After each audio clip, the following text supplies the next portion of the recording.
ज्ञानी की दृष्टि में एक ब्रह्म के अतिरिक्त अन्य किंचित सत्ता को वह स्वीकार नहीं करता है, सर्वत्र एक ब्रह्म को ही देखता है, तो उसके सब कर्म सहज समाधि में उतर जाते हैं।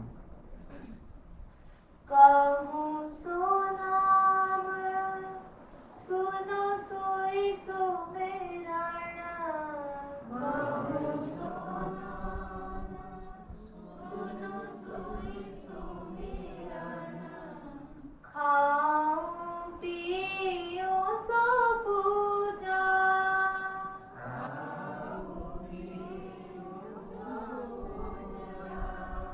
गिरा उजाड़ एक समले को गिरा उजाड़ एक समले को भाव मिटाऊं दूजा रे साधो भाव मिटाऊं दूजा रे साधो सहज समाधि भली रे साधो सहज समाधि भली आँख न मूंदो कान न रूंदो आँख न मूंदो कान न रूंदो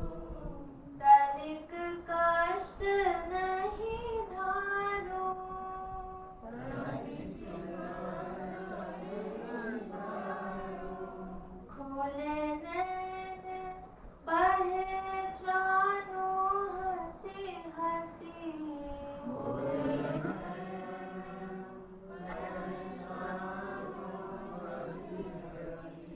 सुंदर रूप निहारो रे साधो सुंदर रूप निहारो रे साधो सहज समाधि भली रे साधो सहज समाधि भली शब्द निरंतर से मन लागा शब्द निरंतर से मन लागा शब्द निरंतर कौन सा है? ये जो श्वास चल रही है ये निरंतर है, जागने पर भी, स्वप्न में भी, सुषुप्ति में भी, तीनों अवस्थाओं में यह श्वास का क्रम चला रहता है, ये रुकता नहीं है। तो इसमें जो मंत्र चल रहा है श्वास में, सोहम, उसमें मेरा मन लगा हो।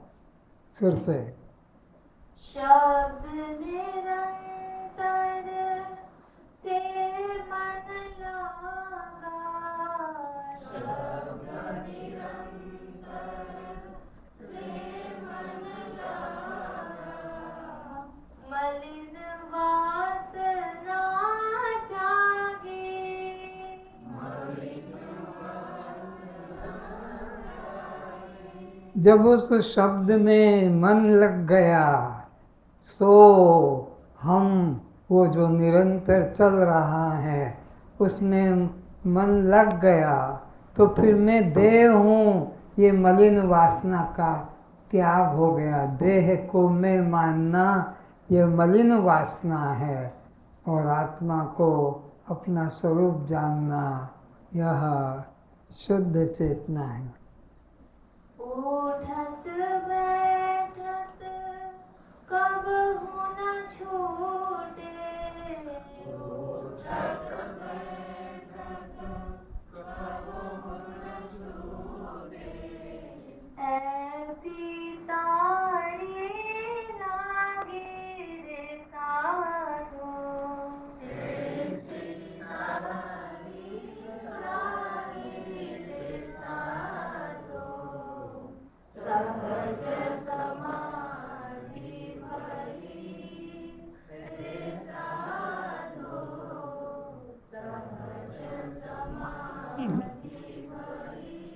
और माला करना पड़ती है तो रुद्राक्ष की माला, कि चंदन की माला, कि सूत की माला, कि मणकों की माला हाथ में पकड़ना पड़ती है, सावधानी रखना पड़ती है, छूट न जाए। इसमें तो माला पकड़ने की जरूरत नहीं, श्वास में ही वो माला चलो सहज श्वास में हो रहा है जाप, अलग से गिनती करने की जरूरत नहीं, माला पकड़ने की भी जरूरत नहीं। कहे कबीर यह जीवन मुक्ति,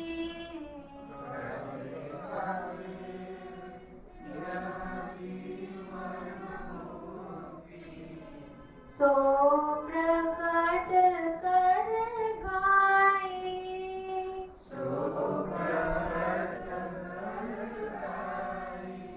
सुख दुख से जो परे परम पद, सुख दुख से जो परे परम पद, तामे सुरति समाई रे साधो, तामे सुरति समाई रे साधो, सहज समाधि भली रे साधो, सहज समाधि भली।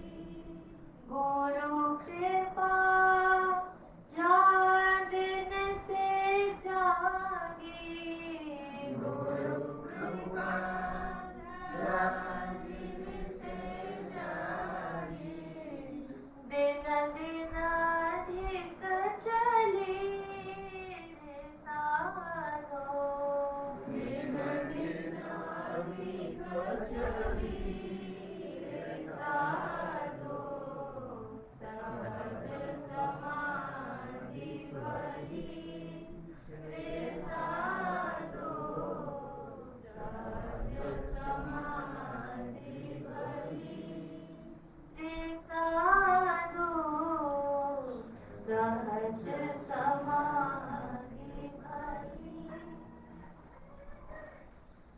बोलो सद्गुरु भगवान की।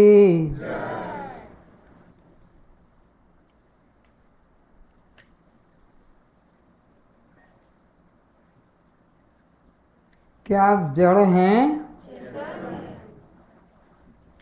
तो क्या आप दृश्य हैं? क्या आप अनात्मा हैं? तो क्या आप शव हैं? क्या आप मुक्त हैं? मैं सोचता हूँ कोई बद्ध बोल देगा पलट के, हाँ हम मुक्त हैं। तो जन्म मरण किसको? भूख प्यास किसको? सुख दुख किसको? बंध मोक्ष किसको?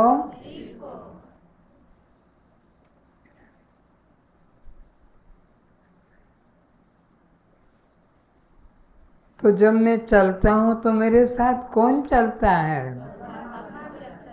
जब मैं देखता हूँ तो कौन देखता है? जब मैं सुनता हूँ तो कौन सुनता है? जब मैं बोलता हूँ तो कौन बोलता है? जब मैं खाता हूँ तो कौन खाता है? जब मैं पीता हूँ तो कौन पीता है?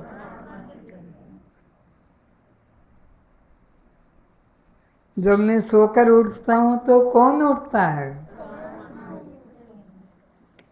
कस्त्वं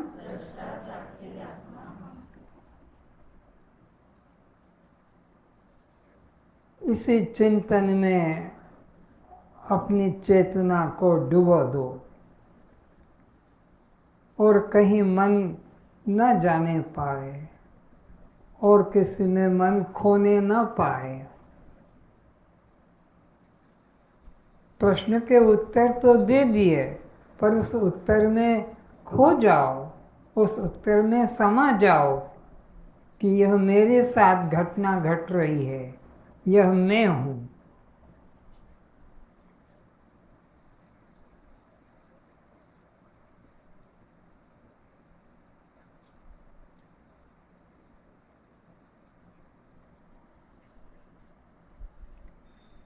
अष्टावक्र जी ने शिष्य समुदाय से यही पूछा कि तुम अपने आप को क्या समझते हो?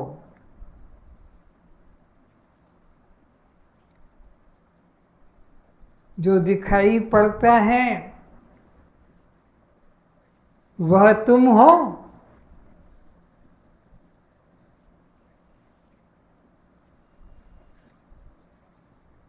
जो जानने में आता है वह तुम हो?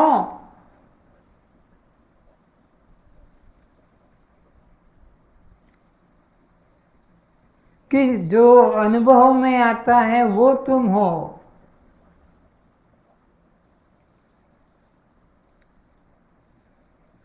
जनक जी ने उत्तर दिया, जो दिखाई पड़ता है वो मैं नहीं, जो जानने में आता है वो मैं नहीं, जो अनुभव में आता है वो मैं नहीं, जो बदल रहा है वो मैं नहीं। मैं तो वह हूँ जो कभी बदला नहीं, बदलता नहीं।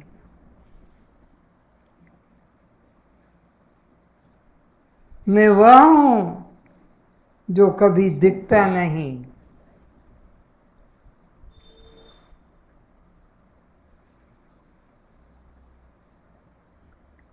जिसके सामने से सब गुजर जाता है, जिसके सामने से सब निकल जाता है, वह अचल दृष्टा आत्मा में हूँ।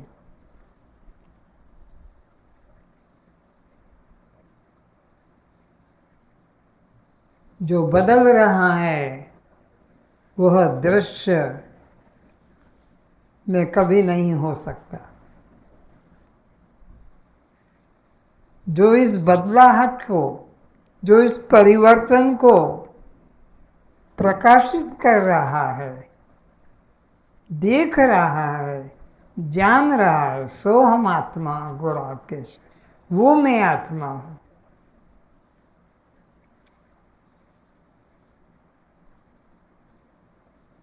अष्टावक्र जी को प्रसन्नता हुई।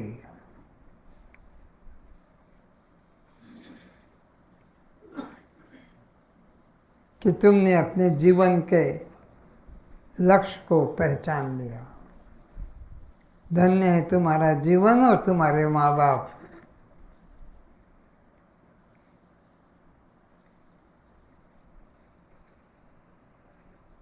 आगे कहते हैं,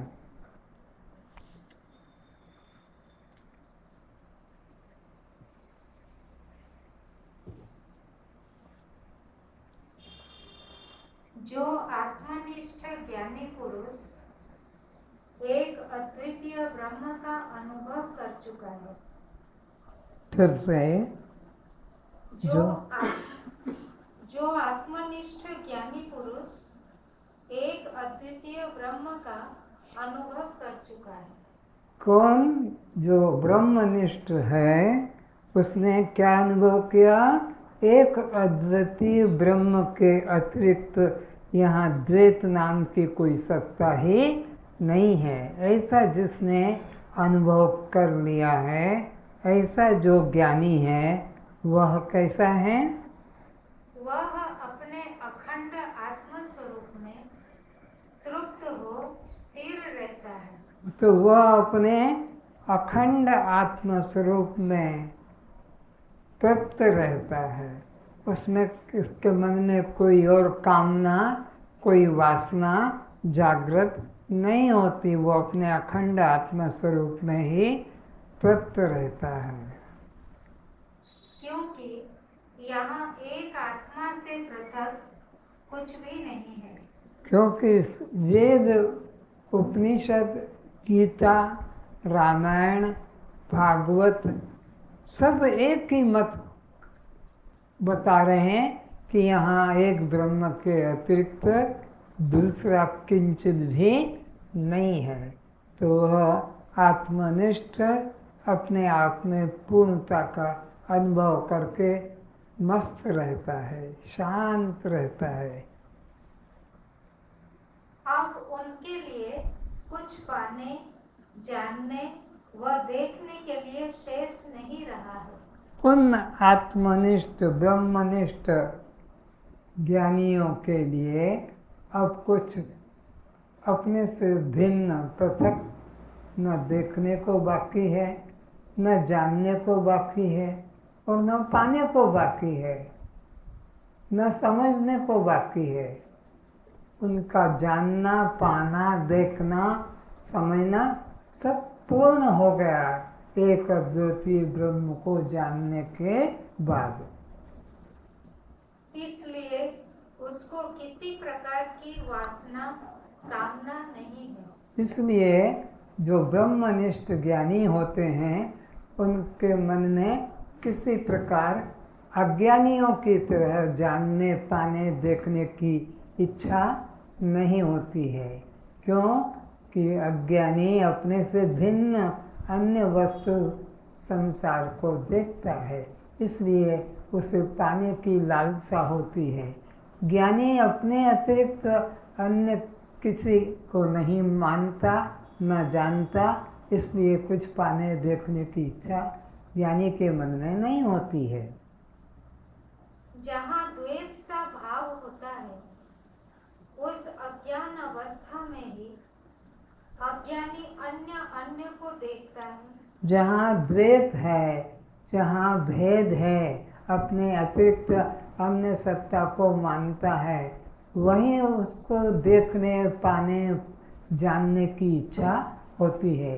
पर जिस ज्ञानी के मन में अपने अतिरिक्त कुछ अन्य देखने, जानने, पाने को नहीं, वो किसकी इच्छा करेगा? उसे कोई इच्छा अज्ञानियों को होती है। अज्ञानी अपने से भिन्न सत्ता को स्वीकार करता है, ज्ञानी अपने से भिन्न सत्ता को स्वीकार नहीं करता है। अज्ञानी अन्य को देखता है, अन्य को सूंघता है, अन्य को स्पर्श करता है, सुनता है, अन्य का रसास्वादन करता है, अभिवादन करता है, अन्य का मनन करता है, जानता है। अज्ञानी के लिए बहुत अपने से भिन्न है, इसलिए वो अन्य को देखता है, अन्य को सुनता है, अन्य का अभिवादन करता है, अन्य को पाने की चाह करता है अज्ञानी।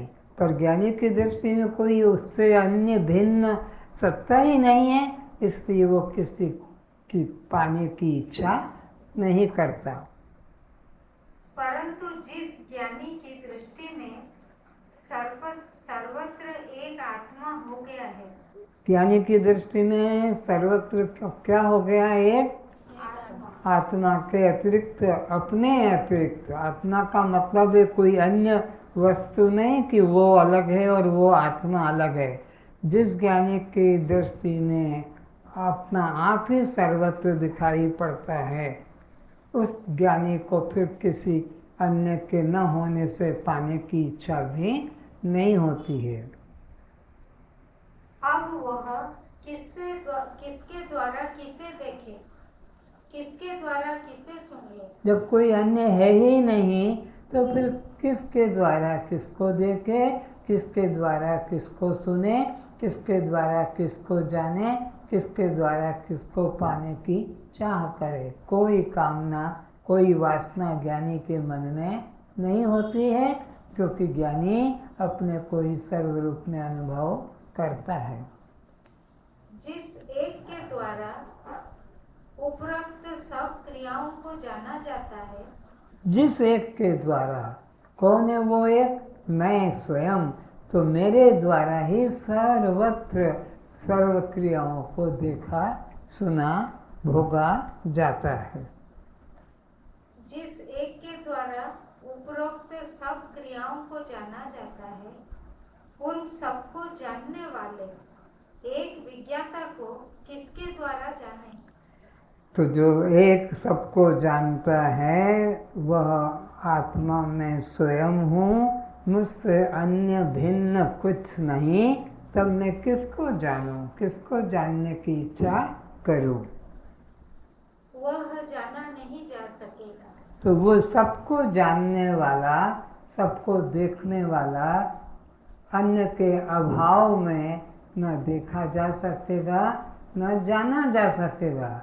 अपने से कुछ अन्य होगा तो ही देखा जाएगा, तो ही जाना जाएगा। अज्ञानी की दृष्टि में अपने से भिन्न अन्य बहुत संसार है, तो सारा जीवन उसी को जानने पाने निकालने में लगा रहता है। पर ज्ञानी की दृष्टि में अपने अतिरिक्त अन्य किंचित भी सत्ता नहीं, इसलिए वो अपने आप में शांत रहता है, उसे कुछ पाने जाने की इच्छा नहीं होती है। नैव किंचित करोमीति युक्तो मन्यते तत्त्ववित्।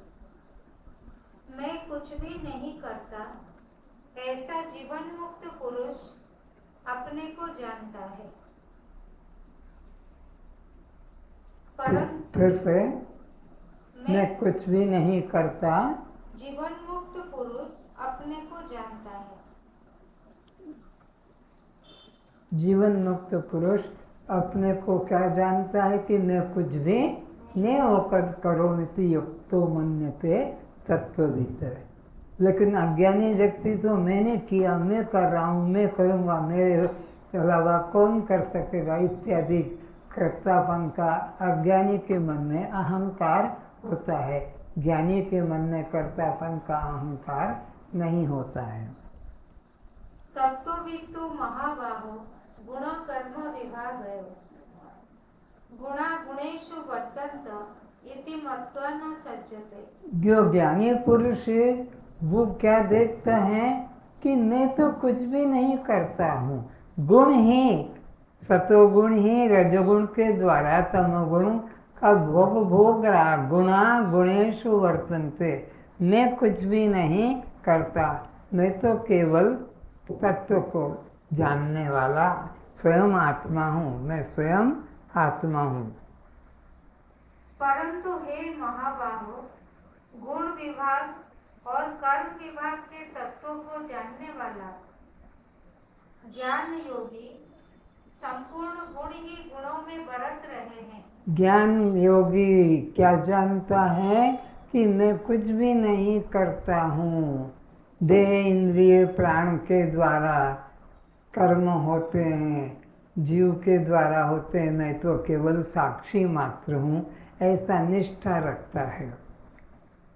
ऐसा समझकर मैं करता हूँ, इस प्रकार का मिथ्या अभिमान नहीं करता है। तो ये कर्तापन का अज्ञानी को मिथ्या अभिमान होता है। मैंने ये किया, मैं ये करूँगा, मेरे द्वारा ये हुआ और मेरे द्वारा यह अब नहीं हो पा रहा है।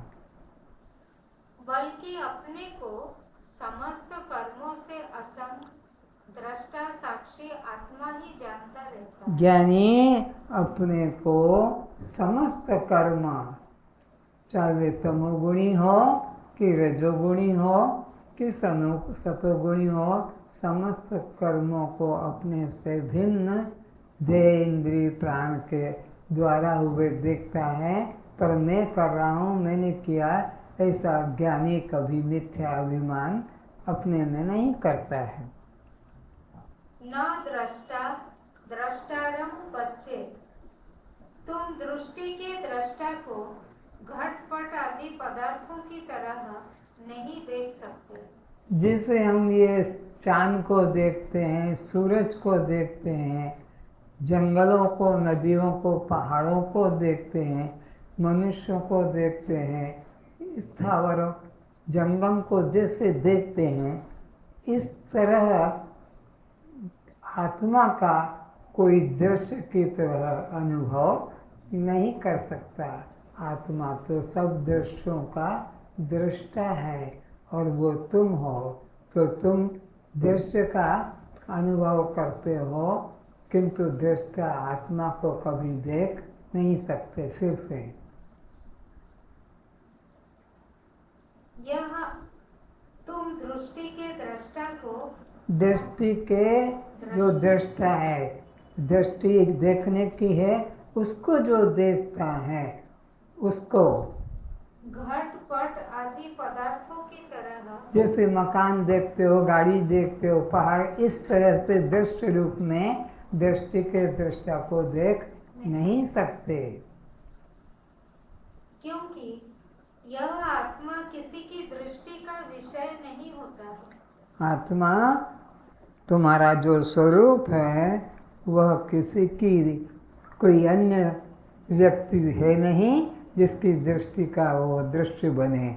आत्मा तो स्वयं अद्वितीय दृष्टा है, वो किसी दृष्टि का विषय नहीं बनता है। ज्ञानी की जहाँ जहाँ दृष्टि जाती है वहाँ उसकी समाधि ही बनी रहती है। ज्ञानी खाए तो पिए तो, आज तो श्रद्धा ने यही भजन सुनाया था, साधो सहज समाधि भली, खाना पीना लेना देना सोना जागना सब कुछ सहज हो रहा है। उसको सहज समाधि के लिए अपने घर छोड़कर, अपना कार्य छोड़कर, अपना अलग से कुछ नाटक करना नहीं पड़ता है।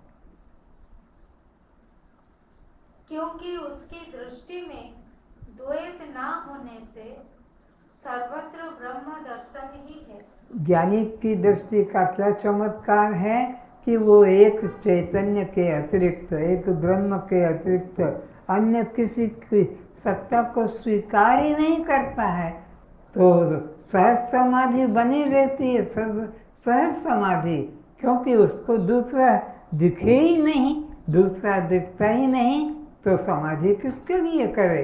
समाधि तो उसको करना पड़ता है जिससे ब्रह्म के अतिरिक्त कुछ अन्य प्रतीत होता हो, दृश्य प्रतीत होता हो। यहाँ ज्ञानी को कोई आत्मा के अतिरिक्त, अपने अतिरिक्त दृश्य प्रतीत नहीं होता, इसलिए उसकी हर अवस्था में खाना पीना लेना देना सोना जागना आना जाना समाधि ही कहलाती है। इसलिए ज्ञानियों की बाहर से कोई प्रकार की अज्ञानियों की तरह करने का झंझट नहीं रहता है। ज्ञानी का चित्त शांत रहता है, इसलिए उसे शांत करने हेतु अष्टांग योग, धारणा, ध्यान, समाधि साधन की आवश्यकता नहीं। अष्टांग योग, ध्यान, धारणा, समाधि, यह क्यों करना पड़ता है अष्टांग योग को? कि जिनका मन अधिक विक्षिप्त है, जिनका मन अधिक चंचल है, जिनका मन अधिक कामी क्रोधी है, ऐसे चंचल मन वालों को अपने मन को वश में करने के लिए अष्टांग योग, ध्यान, समाधि करना पड़ता है।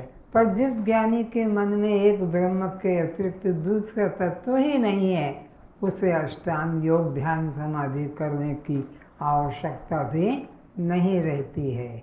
द्वैत ही नहीं है तो द्वैत से निवृत्ति का साधन भी करना नहीं पड़ता है। इसलिए उसे शांत करने हेतु अष्टांग योग, ध्यान, धारणा, समाधि आदि साधन की आवश्यकता नहीं। साध्य की प्राप्ति हेतु अज्ञान अवस्था में साधन करना पड़ता है। अज्ञान अवस्था में जब साध्य का ज्ञान नहीं था कि ब्रह्म अखंड है, अद्वितीय है और मैं हूँ, ऐसा जब ज्ञान नहीं था तब साधन करता था, माला करता था, ध्यान करता था, तीर्थ करता था। लेकिन जब सद्गुरु के द्वारा अद्वितीय आत्मसत्ता का बोध जग गया अब उसे कहीं बाहर जाने की, साधन करने की आवश्यकता नहीं रहती है। कुएं में जब पानी स्रोत फूट पड़ते हैं तब खुदाई करने की जरूरत नहीं रहती। फिर से कुएं में जब पानी के स्रोत फूट पड़ते हैं तब खुदाई करने की जरूरत नहीं रहती। जब पानी निकल गया, खोदते खोदते खोदते पानी निकल गया, 5 फीट खोदा और पानी नहीं निकला, दूसरी तरफ गड्ढा खोदा दूसरे दिन, 5 फीट खोदा, पानी नहीं निकला, तीसरे दिन तीसरी जगह, चौथे दिन चौथे, 5वें दिन 5वें, वही 5-5 फीट गड्ढा। अगर एक ही जगह पर वो 5 फीट के हिसाब से 5 दिन गड्ढा, तो 25 दिन का बड़ा कुआं बन जाता और पानी निकल जाता। तो जब तक पानी नहीं निकला है तभी तक गड्ढा खोदना है, पर पानी निकल गया उसके बाद में फिर और खोदने की जरूरत नहीं रहती है। तो जब तक मैं ब्रह्म हूँ, अखंड ब्रह्म हूँ का बोध नहीं जगा है, तभी तक योग यज्ञ ध्यान समाधि करना पड़ता है। लेकिन जब बोध गुरु कृपा से जग गया कि मैं नित्य शुद्ध बुद्ध अखंड आत्मा हूँ, ये निष्ठा जग गई, फिर उसको यह साधन करने की जरूरत नहीं रहती है। इसी प्रकार ज्ञानी का चित्त शांत होने से समाधि साधन की जरूरत नहीं होती। तो समाधि साधन कौन करेगा? जिसका चित्त अशांत होता है, चंचल होता है। ज्ञानी का मन शांत होता है, स्थिर होता है, इसलिए उसको ध्यान समाधि करने की जरूरत नहीं पड़ती है। जिसे जगत के पदार्थ ब्रह्ममय या काल्पनिक प्रतीत होते हैं, उस ज्ञानी को विषयों से विक्षेप नहीं हो सकता। जिस अज्ञानी को जगत और जगत के पदार्थों से विक्षेप होता है, उसे उस विक्षेप से मुक्ति के लिए ध्यान समाधि की जरूरत पड़ती है। पर जिस ज्ञानी के लिए ये जगत के पदार्थ विक्षेप नहीं करते हैं, उस ज्ञानी को फिर उन विक्षेपों के अभाव में ध्यान समाधि की जरूरत नहीं रहती है। मुमुक्षु को ध्येय प्राप्ति हेतु ध्यान समाधि साधन करना पड़ता है, किंतु आत्मज्ञानी साधन नहीं करता है। तब भी ज्ञानी की सहज समाधि बनी रहती है। ज्ञानी के लिए ध्येय पदार्थ अपने से भिन्न नहीं होता है, इसलिए उसे पाने के लिए ध्यान समाधि की जरूरत नहीं रहती है। अज्ञानी के लिए ध्येय परमात्मा अपने से अन्य भिन्न है, इसलिए उसके लिए एकाग्रता के लिए ध्यान समाधि करना पड़ता है। लेकिन वो नित्य साधन, वो सत्य साधन नहीं है। फिर विक्षेप आ जाएगा और फिर वही अशांत मन हो जाएगा। इसलिए ज्ञान ही एकमात्र साधन है, उसी से ही मुक्ति का अनुभव होता है। ज्ञानी नित्य मुक्त होने से उसमें मुमुक्षुता के अंग साधन चतुष्ट सम दम तितिक्षा आदि भी दिखाई नहीं पड़ते हैं। अज्ञान अवस्था में मुक्ति पाने के लिए वेद में 4 साधन निश्चित बताए गए हैं। क्या क्या है? 4 साधन। उसके लिए विवेक, वैराग्य, षट संपत्ति और मुमुक्षुता। इसके द्वारा फिर वह ज्ञान का अधिकारी बन जाता है।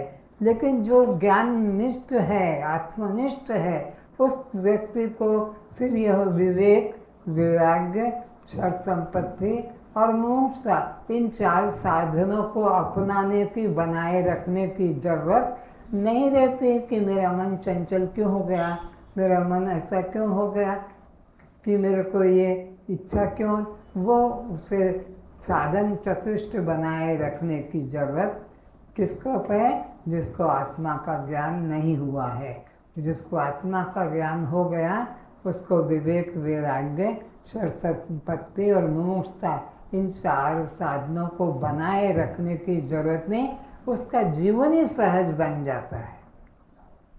क्योंकि यह उसे पूर्व ही हस्तगत हो चुके थे, तभी वह आत्मज्ञान प्राप्त कर सका। तो उसको ये सब चारों पहले प्राप्त हुए थे, तभी उसको गुरु के निकट बैठकर ये वेदांत तत्व का श्रवण मनन निध्यासन करने का सौभाग्य मिला था।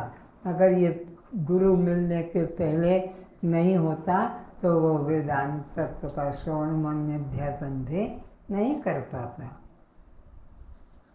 इसलिए यहाँ कहा गया असमाधि न मुमुक्षु, जो अपने सहित सब में ब्रह्म भावना ही रखता है, उसको मुक्ति एवं समाधि की अपेक्षा नहीं है। फिर से, जो सब में एक चैतन्य वस्तु को, सब में एक ब्रह्म वस्तु को, सब में अपने आप को अनुभव करता है, उस ज्ञानी के लिए कोई साधन की अपेक्षा नहीं रहती है कि श्रवण करूं कि मनन करूं कि ध्यान करूं। जो अपने सहित सब में ब्रह्म भावना ही रखता है। कैसा रखता है? अपने सहित, मैं भी, तू भी, यह भी, वह भी, यहाँ एक ब्रह्म के अतिरिक्त अन्य किंचित भी नहीं। ऐसा जो अद्वैतीय निष्ठावान वाला ज्ञानी है उसके लिए कह रहे हैं क्या? उसको मुक्ति एवं समाधि की अपेक्षा नहीं है। उसका तो जीवन ही मुक्त होता है, न उसको समाधि की जरूरत है, न उसको ध्यान करने की जरूरत होती है। वो तो स्वभाव सिद्ध मुक्त एवं समाधिस्थ ही है। तो ज्ञानी नित्य मुक्त है, उसको मुक्ति के लिए कोई साधन करना नहीं पड़ता है।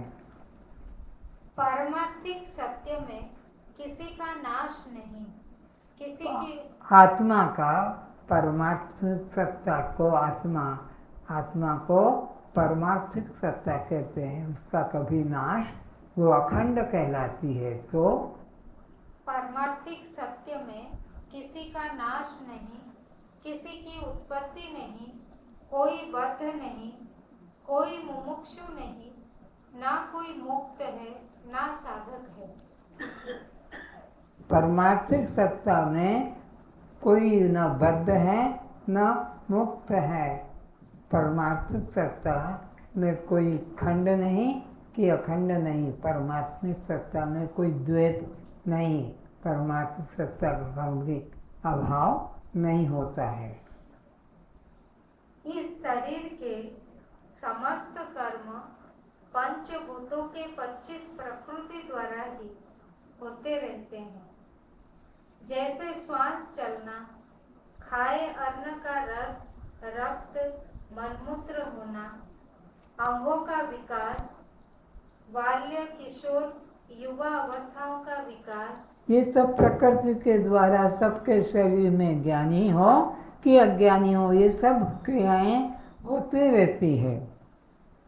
ज्ञानेंद्रिय, कर्मेंद्रिय अपना अपना काम करते रहते हैं, तो भी अज्ञानी व्यक्ति उन 25 प्रकृति स्वभाव को किसके द्वारा हो रहा है? ये 5 महाभूतों के 25 प्रकृति के द्वारा सब में, ज्ञानी भी अज्ञानी सब में हो रहा है। लेकिन ज्ञानी तो जानता है कि प्रकृति से हो रहा है, इसलिए उसमें कर्तापन का अहंकार नहीं करता है। पर अज्ञानी व्यक्ति तो मैंने किया, मेरे द्वारा हुआ, मैं करूँगा, इस तरह अज्ञानी व्यक्ति प्रकृति के कर्म को अपना कर्म मानकर बंधन को प्राप्त होता है। जबकि आत्मनिष्ठ ज्ञानी अहंकार शून्य प्रकृति के स्वभाव का अपने को एकमात्र दृष्टा ही जानता है एवं ज्ञानी द्वारा समस्त देह संघात के कर्म अज्ञानियों की दृष्टि में दिखाई पड़ते हैं, तब भी ज्ञानी पुरुष अपने में कर्ता भाव, भोक्ता भाव के अभिमान से मुक्त ही रहता है। अज्ञानी की तरह ज्ञानी के शरीर भी खाना पीना लेना देना शादी बच्चे होते रहते हैं। अज्ञानी की तरह तो अज्ञानी तो समझता है जैसे मैं बद्ध हूँ ये भी बद्ध है, लेकिन ज्ञानी व्यक्ति के द्वारा होने पर भी वो अपने में कर्तापन का अहंकार नहीं करता है, बल्कि अपने को प्रकृति के कर्मों से, देह के कर्मों से, इंद्रियों के कर्मों से, अंतःकरण के कर्मों से पृथक साक्षी मात्र जानता रहता है। इसलिए ज्ञानी कर्म करते हुए भी वह अकर्ता ही बना रहता है। जिसके अंतःकरण में अहंकार है, वो कुछ नहीं करते दिखाई पड़ने पर भी भीतर उसके मन में संकल्पों का, वासनाओं का, आकांक्षाओं का, इच्छाओं का प्रभाव चलता रहता है। अज्ञानी व्यक्ति के शरीर से कुछ भी वह नहीं करता दिखाई तो पड़ता है, लेकिन उसका मन में अनंत वासना कामना का बाजार लगा रहता है। ज्ञानी के मन में किसी प्रकार के कर्म का कर्ता भाव अंदर नहीं उठता है, इसलिए वह कर्म करते हुए दिखाई पड़ता तो है, लेकिन फिर भी वो बद्ध नहीं होता, कर्ता नहीं बनता है। ज्ञानी कर्म करके भी अकर्ता और अज्ञानी कर्म न करके भी कर्तापन में जुड़ जाता है। दिखाई पड़ता है बाबा जी कुछ नहीं कर रहे हैं, किंतु मन के भीतर किसी को शिष्य बनाने की, गांजा ढूंढने की, आश्रम बनाने का चिंतन चल रहा होगा। देखने में लगता है कि बाबा जी लिंगोट पैरे गच्छ के नीचे बैठे हैं और कुछ करते नहीं, लेकिन मन के अंदर जमीन कहाँ से मिलेगी, जमीन किससे मिलेगी, किसको शिष्य बनाऊं, कौन कितना देगा, मकान कैसे बनेगा इत्यादि का बाजार भरा रहता है। दिखने में बाबा जी लगता है कुछ नहीं करते हैं, निष्कामी हैं, लेकिन अंदर संसार पूरा फैला हुआ है। धन संग्रह के नाम पर गौशाला, संस्कृत पाठशाला, वृद्धाश्रम, विकलांग आश्रम, नारायण सेवा, ये सब बाबा जी को क्यों करना पड़ता है? करने वाले तो धनी मानी सेठ साहूकार ये लोग करेंगे, इनका काम है, लेकिन बाबा जी को इसके द्वारा इस निमित्त से पैसा मिलेगा। संस्कृत पाठशाला भी खोल देते हैं, तो विकलांग सेवा भी कर देते हैं, तो गौ रक्षा भी कर देते, तमाम प्रकार के बाजार बना लेते हैं। फिर से धन संग्रह के नाम पर गौशाला, संस्कृत पाठशाला, वृद्धाश्रम, विकलांग आश्रम, नारायण सेवा आदि दुकानें खोल बैठे हों या खोलने का विचार चल रहा होगा। कोई चुप मौन कांटों पर पड़े हैं, कोई जमीन में, कोई पानी में बैठे। ये सब देख रहे हो, और तीर्थ यात्रा के रास्ते में, खास तौर से तीर्थ यात्रा के रास्ते में कोई झाड़ के नीचे पड़ा हुआ है, कोई कांटों पे लेटा हुआ है, कोई एक पाँव से खड़ा हुआ है, कोई शीर्षासन करके है, कोई और प्रकार से आसन लगा के बैठा है। इस तरह से ताकि जितने यात्री लोग निकलेंगे वो देखकर कोई 5, कोई 10, कोई 50, कोई 100 इस तरह से दक्षिणा दान देंगे, तो वहाँ वो अपनी दुकानें लगाकर बैठे हैं, आसन वगैरह मुद्रा लेकर। कोई विभूति रमाए बैठे हैं, कोई कुछ भी नहीं करते हैं, किंतु भीतर बहुत भीड़ लगा रखी है। वे दिखाई पड़ते अकर्म रूप, किंतु कर्म करते ही रहते हैं, क्योंकि कोई भी जीव एक क्षण भी बिना स्थूल सूक्ष्म कार्य किए बिना रह नहीं सकता। ऐसा भगवान ने गीता के अंदर सिद्धांत निर्मित कर दिया है। नहीं कश्चित् क्षणमपि तिष्ठति कर्म कृत।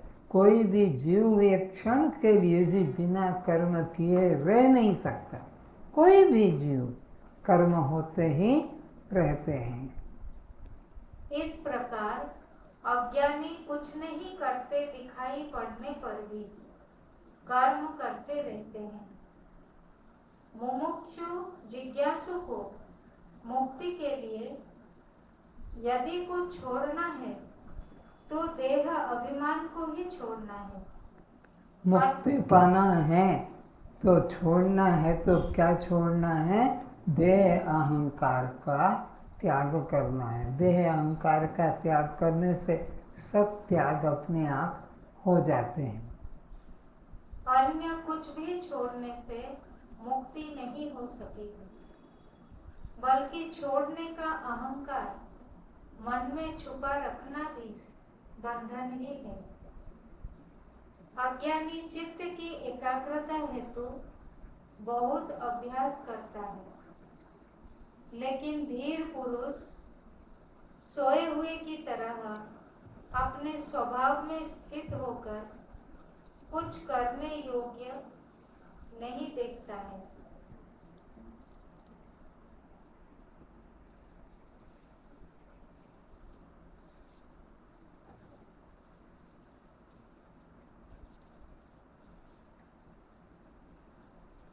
ज्ञानी पुरुष के पास मन नहीं तो मन के धर्म, उद्वेग या संतोष दोनों नहीं होते। ज्ञानी का मन शांत हो जाता है। ज्ञानी का मन ब्रह्म में लीन हो जाता है। इसलिए ज्ञानी के मन में ग्रहण त्याग का भाव समाप्त हो जाता है। ज्ञानी शांत होता है। अज्ञानी के मन में ग्रहण त्याग का बहुत विघ्न चलता रहता है। इसलिए वह ध्यान समाधि करके भी शांत नहीं होता है। ज्ञानी अहंकार से रहित होने से उसमें कर्ता भाव नहीं, इसलिए वो साक्षी रहता है। तो ज्ञानी साक्षी है। कर्म में कर्तापन का अभिमान नहीं होता है ज्ञानी को। इसलिए ज्ञानी कर्म के प्रति साक्षी रहता है। चैतन्य स्वरूप ज्ञानी में चित्त ही नहीं, तब वासना कामना का स्थान नहीं। जब चित्त ही नहीं रहा तो आप किसकी उपासना करें, किसका ध्यान करें? अब उसको कोई बंधन नहीं हो सकता। इसलिए ज्ञानी पुरुष का चित्त शोभायमान होता है। ज्ञानी महाशय में स्पंदन व विचार तरंगे नहीं होती। उसके जीवन में अब कोई उत्तेजना नहीं। ज्ञानी परम शांत हो जाता है। आत्मा को अनुभव करके अब उसको कोई वासना बाकी नहीं रहती है। आत्मा से श्रेष्ठ और कुछ अन्य दृष्टिगोचर नहीं होता है। उसे कहीं पहुंचना नहीं, उसकी यात्रा पूरी हो गई। अब उसको न स्वर्ग जाना है, न वैकुंठ जाना है, न किसी अन्य पाताल लोक जाना है, न कुछ सिद्धि पाना है। उसकी यात्रा जीवन समाप्त हो गया।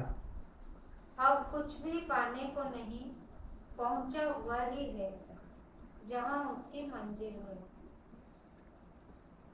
अब उसको मर्जी है वहाँ विचरण करे।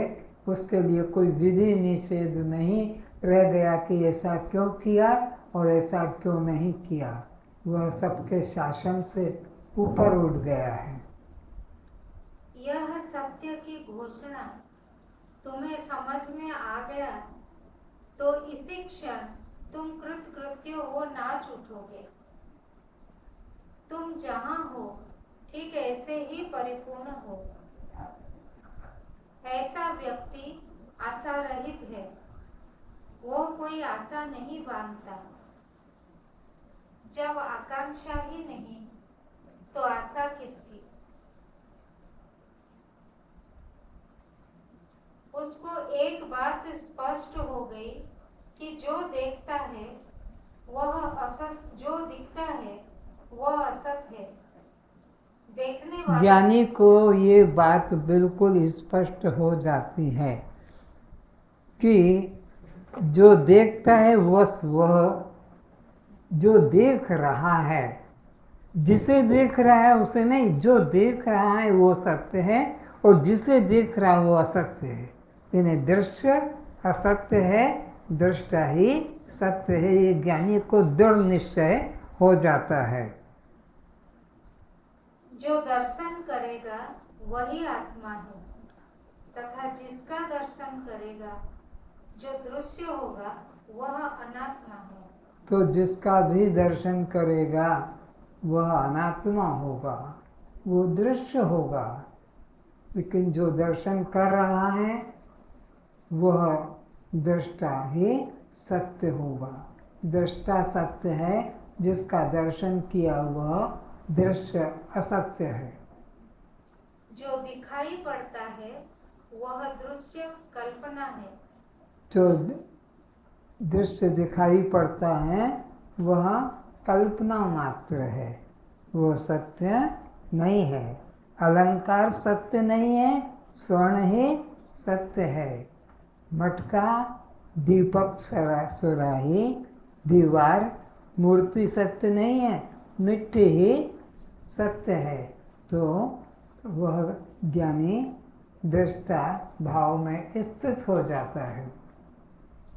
जो देखता है वह दृष्टा एक सत्य है जो स्वयं है, और जो दृष्टा है वही सत्य है और वह स्वयं है। स्वयं से भिन्न कोई दृष्टा नहीं है। चाहे जहाँ भी देखो, देखने वाले तो तुम ही रहोगे। चाहे राम सामने आ जाए कि कृष्ण सामने आ जाए, कि कोई देवी दुर्गा आ जाए, कि कोई हिमालय आ जाए, कि कोई भी स्वर्ग वैकुंठ का दृश्य बन जाए, देखने वाले तुम ही सत्य हो। और जो जो देखा जाता है, जो जो दिखाई पड़ता है, वो कोई भी सत्य नहीं। चाहे राम हो कि कृष्ण हो कि चार भुजा वाला कोई ब्रह्मा हो। यद दृष्टम तन्नष्टम, जो दिखाई पड़ गया बस आगे बढ़ जाना, रुकना मत। जो दिखाई पड़ गया आगे बढ़ जाना, रुकना मत।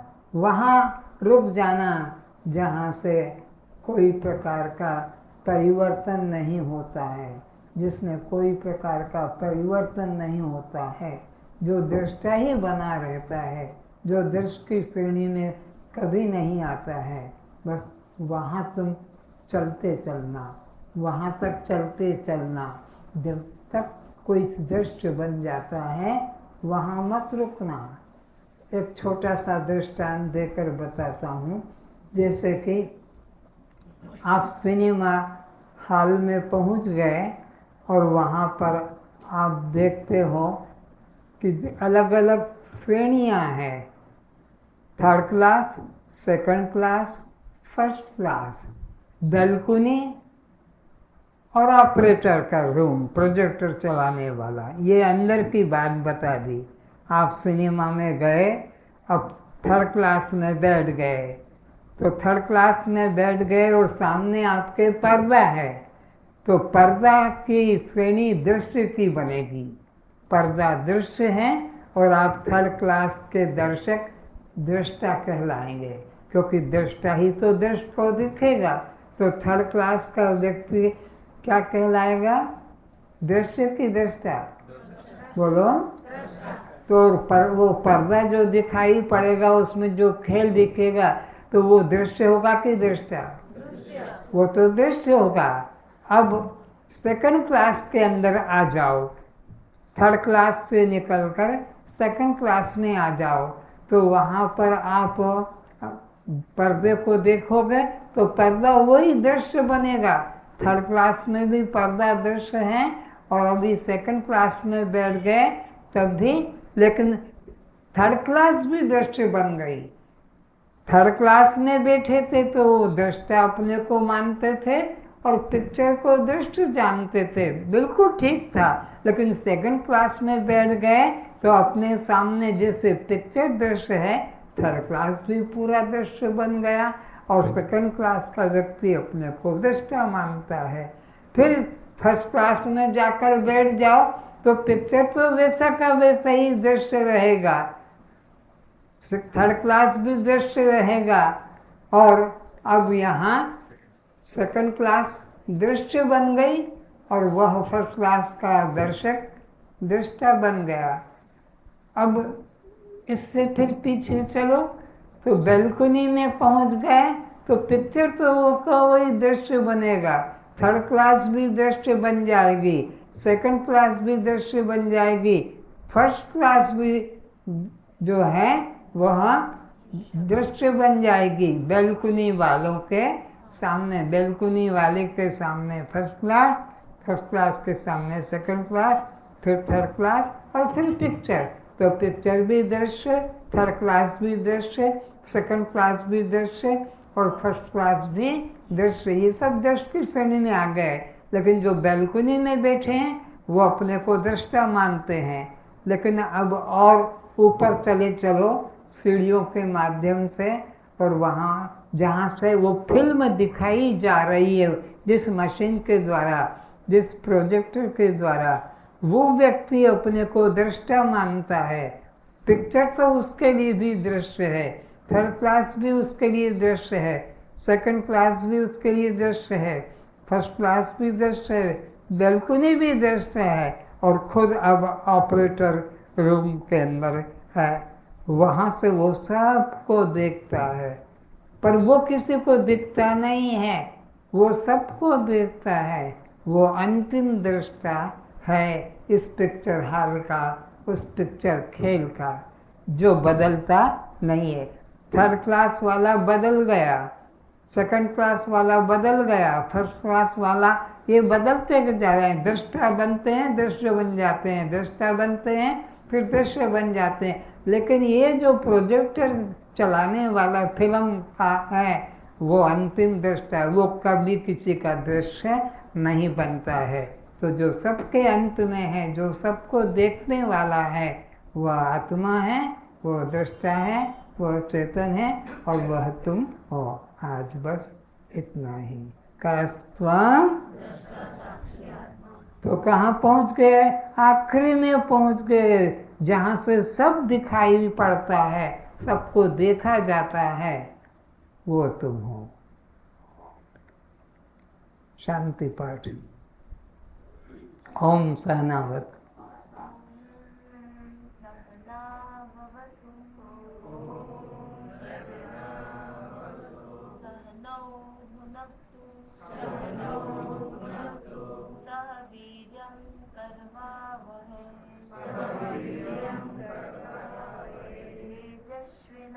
तेजस्विनावधीतमस्तु मा विद्विषावहै। हे आत्मदेव, आप हम दोनों की भली प्रकार रक्षा करें।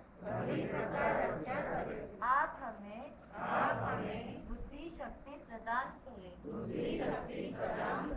ताकि अनादि काल से भूले हुए अपने दृष्टा साक्षी आत्म स्वरूप का हम दृढ़ता से निश्चय कर सके।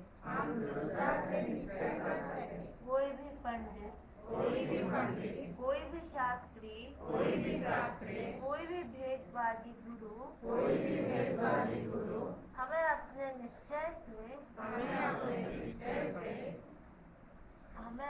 दृढ़ता से डिगा ना सके। हम परस्पर निर्वैर रहते हुए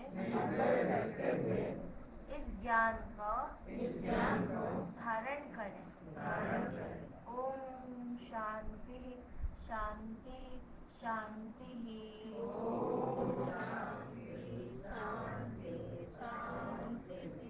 प्रसाद के लिए प्रस्थान करें।